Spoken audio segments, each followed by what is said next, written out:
It's been 2 years since the Oxford High School shooting, and today families and community members are still searching for accountability. He's the U.S. Transportation Secretary, former presidential candidate, and now a Michigan resident. Could Pete Buttigieg run for governor? His response in our one-on-one interview. The gift of giving, something we don't take for granted, especially this time of year. For one local organization, how they are giving to some of our community's most precious and most vulnerable with gifts. Working for you. Fox 2 News at 5 starts now. Turned out to be a really nice day out there, and we hope you got outside to enjoy some of that sunshine. Yeah, close to 50 degrees today, but tomorrow's morning commute is going to get a little messy. Let's check in with Weather Authority Rich Luderman. He has his eyes on the sky. What's heading our way, Rich? It's going to be rain, Roop and Taryn. You can see where the rain is. Not up into the Great Lakes yet, but there's rain through Arkansas, parts of Missouri, southern Illinois seeing some wet weather, and this is all streaming in our direction. So tomorrow for us, it's going to be a wet day. It's going to be dry for the rest of the evening. We did see splashes of great sunshine out there, and some of us did make it to 50 degrees. Temperatures falling off a bit now. 48 here, 47 Lansing, still 50 out there in Grand Rapids. How about Mount Clemens right now? 50 degrees, that's the Clinton River. So check the forecast. Thickening clouds. The showers arrive well after midnight, but tomorrow's going to be wet at times. It's going to be wet again on Sunday, and next week's chilly, but not that cold. Roop and Taryn, how about a full check coming up in 15?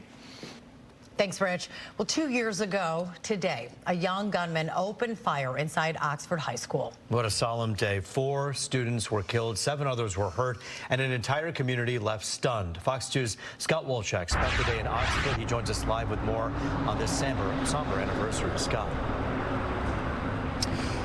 Roop, somber is correct, but a lot of the community is coming together to hold each other up today. Lots of events going on downtown, especially for students being able to get free chocolates, free brownies, free bowling, tons of things like that. Today is about love, support, and healing. But of course, we've also talked with some local parents and, of course, attorneys representing families who lost their loved ones 2 years ago, who say they still want answers.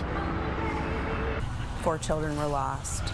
Thousands of lives were changed forever. Tate, Madison, Hannah, and Justin, 4 students remembered and honored today.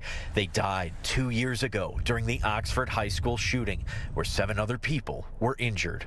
There's daily reminders, and there's times when it's tougher than others, but today you reflect in your own way. Some people are going to have a bad day and going to be by themselves, and other people want to be around others and you know, have fun and just honor the memory of the 4 lost souls. Community members holding each other up, and support has been passed on to the families affected by the tragedy, according to Ven Johnson, who represents the families of Tate Muir, Justin Schilling, and more. Just sending these folks our love and support it's been incredible, overwhelming for a lot of our clients, and they really appreciate it. Johnson says the family's suits are in appeals. They are still searching for accountability. Until each and every person or entity is held responsible for the mistakes that were made that day, we're not truly ever dealing with our past or learning from our past. A sentiment echoed by Emily Bush, a local parent advocating for better mental health services and gun reform.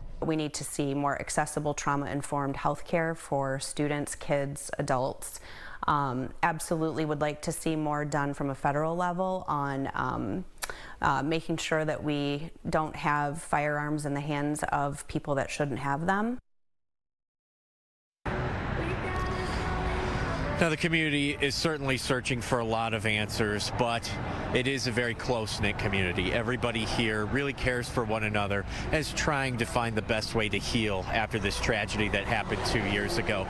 Coming up at 6, we talk with some local businesses that were helping out students and families today. Reporting live in Oxford, I'm Scott Wolchak, Fox 2 News. Roop, back to you. Yeah, Scott, you talk about reform and gun advocates who are saying, wait a minute here, let's get to the root of the issue here. This particular student who did this shooting 2 years ago had a 9mm semi-automatic handgun that was legally purchased, but his parents were responsible for keeping that safe. That's something that needs to be addressed as well. Yeah, and you know, that's why you see the parents having legal action taken against them, right? You know, this was a Christmas present bought for the shooter, but you know, today is really about the victims and the community. We can save talking about the shooter for another day. Scott Wolchek for us live tonight. Thank you. U.S. Transportation Secretary Pete Buttigieg in Lansing this week, focusing on Michigan's future with electric vehicles. Now that he is a legal resident of our great state, is he thinking about running for office here? Fox 2's Tim Skubic with the answer in his exclusive one-on-one interview. The former mayor of Indiana, who wanted to be president of the United States, had to settle instead to be President Biden's transportation secretary. His name, Pete Buttigieg. He concedes he will not stay in that post forever. Well then, as a legal Michigan resident, how about running for office from this state? And of course, there'll be an opening in the U.S. Senate, now occupied by Debbie Stabenow. So, Mr. Secretary? Did you think about it? You know, it crossed my mind. If people ask you questions, I know the job that's on my plate right now, and it didn't take me long to know that as much as I care about that seat being in the right hands, those hands aren't mine. All right, then. In 2 years, Governor Gretchen Whitmer could not run for re-election, which means the state will elect a new governor. So, Mr. Secretary? So how does Governor Pete strike you? You know, I've got one job. I've got the two titles that really matter to me. One is father and the other is secretary, and those are keeping me busy. Mr. Secretary, it's a simple question. Have you ever thought about running for governor? Not in any serious way. That's a great line. You didn't seriously think about it. Well, in your unserious moments, what did you think? It's not a serious answer because it's not a serious question. And say for me, I don't want to be governor of Michigan. I don't think about how much I want to or don't want to have jobs besides the one that I've got. Note that he did not answer the direct question, are you ruling out a bid for governor? Nor has he apparently ruled out a bid to run for president again. In Lansing, Tim Skubic, Fox 2 News. The hospital is no place to spend the holidays, but for some local children, it has become a reality. But a toy drive is underway to make things special for these young patients. As Fox 2's Liz Nguyen tells us, it's making quite a difference.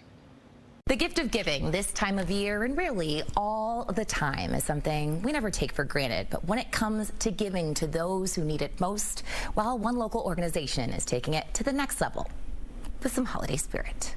We see a lot of kids here during the holiday season, which can be really, really hard. For the past 2 years, RE/MAX First, a longtime brokerage firm with several offices across Metro Detroit, has raised nearly $160,000 for pediatric cancer research and programming at Children's Hospital of Michigan. The agents themselves, including Candace Thompson, participating in a special initiative they call Angel Agents, donating their own paychecks to help sick kids in need. It gives every single agent in our company the option to donate a portion of their commission check to all of the children in the hospital, whether it's $5, $100. And if you're not giving back to the community, then what's the point? Like, you have to be good with your community, and what better way than children? But this holiday season, the company is doing even more, hoping to put even more smiles on faces by spreading even more joy through the hospital hallways with gifts. Tons and tons of these sort of gifts. What are some of the things that we're collecting that you're noticing? We are having packages show up at my front porch, which is amazing.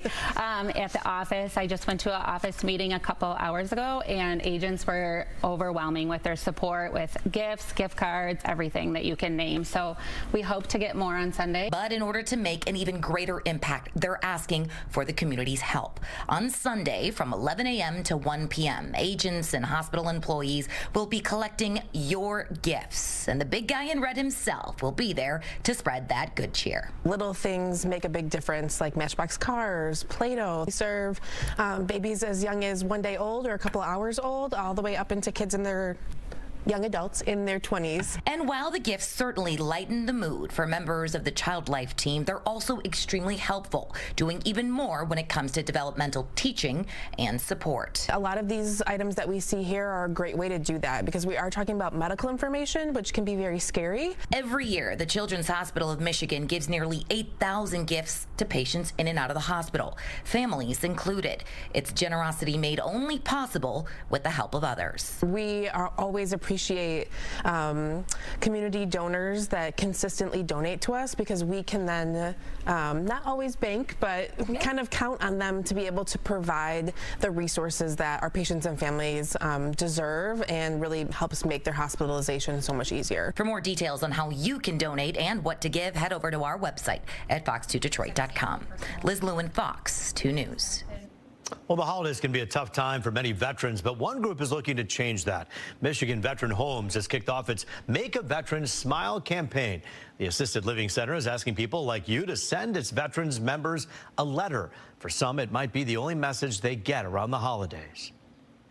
It means that their time of service, them as a veteran, is appreciated, that they are people that are in their corner cheering for them, looking out for their best interests, and just wanting to build that relationship or that connection, and just providing that smile to them. Volunteers are asked to include a personal note in each card and use large writing and dark ink. Letters can be mailed to Michigan Veterans Homes in Chesterfield Township, Grand Rapids, or Marquette. For more information, head to michigan.gov/MVH.